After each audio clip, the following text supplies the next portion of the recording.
त्रैगुण्य विषया वेदाः निस्त्रैगुण्यो भवार्जुन निर्द्वन्द्वो नित्यसत्वस्थो निर्योगक्षेममात्मवान्।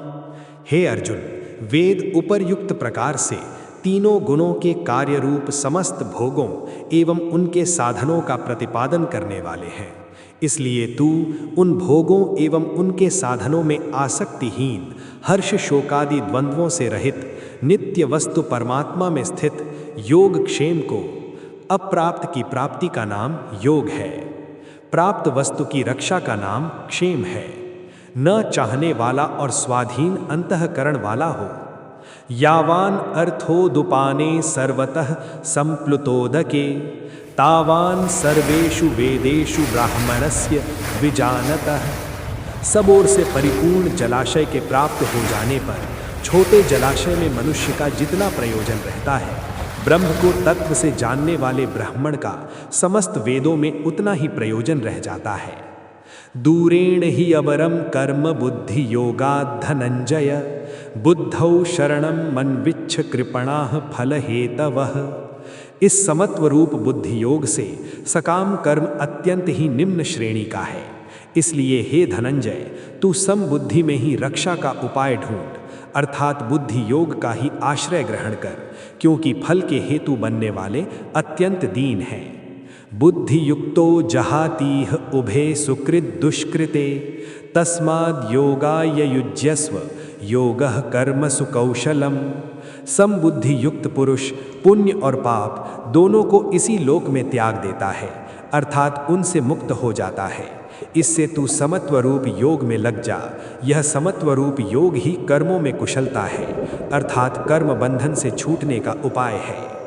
कर्मजं बुद्धि युक्ता ही फलम त्यक्त्वा मनीषिणः जन्म बंध विनिर्मुक्ताः पदम गच्छन्ति यनामयम्।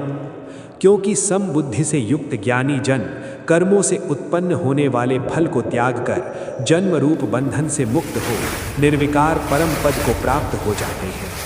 यदा ते मोह कलिलं बुद्धिर्व्यतितरिष्यति तदा गन्तासि निर्वेदं श्रोतव्यस्य श्रुतस्य च कर्मण्येवाधिकारस्ते मा फलेषु कदाचन मा कर्म फल हेतुर्भूर्मा ते संगोस्त्व कर्मणि।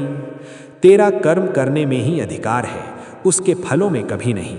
इसलिए तू कर्म के फल का हेतु मत हो तथा तेरी कर्म न करने में भी आसक्ति न हो। योगस्थः कुरु कर्माणि संगम त्यक्त्वा धनंजय सिद्धि यसिद्धियोः समो भूत्वा समत्वं योगः उच्यते। हे धनंजय, तू आसक्ति को त्याग कर तथा सिद्धि और असिद्धि में समान बुद्धि वाला होकर योग में स्थित हुआ कर्तव्य कर्मों को कर, समत्व ही योग कहलाता है। जो कुछ भी कर्म किया जाए उसके पूर्ण होने और न होने में तथा उसके फल में संभाव रहने का नाम समत्व है। जिस काल में तेरी बुद्धि मोह रूप दलदल को भली भांति पार कर जाएगी, उस समय तू सुने हुए और सुनने में आने वाले इस लोक और परलोक संबंधी सभी भोगों से वैराग्य को प्राप्त हो जाएगा। श्रुति विप्रतिपन्ना ते यदा स्थास्यति निश्चला समाधौ अचला बुद्धि तदा योगम अवाप्स्यसि।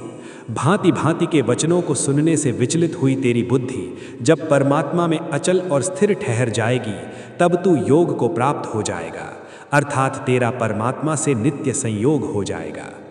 अर्जुन उवाच स्थित